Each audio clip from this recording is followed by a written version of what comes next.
राम में डूबे श्री राम ने लिया धनुष और बाण, मन में साधा एक ही लक्ष्य, होगा रावण का काम तमाम। रणभूमि में लंकापति रावण से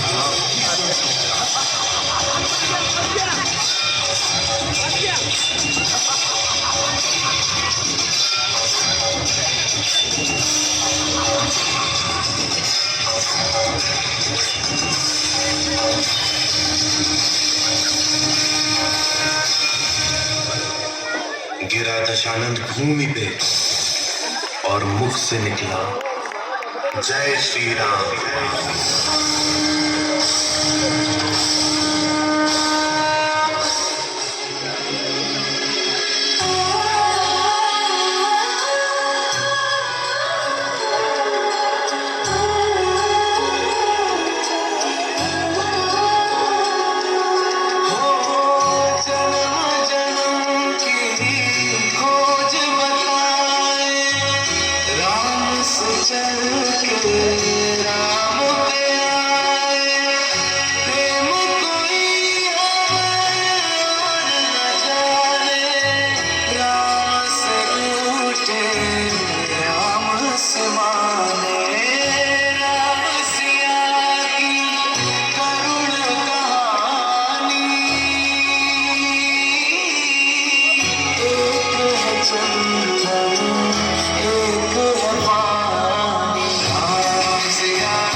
ये कथा है रामायण की।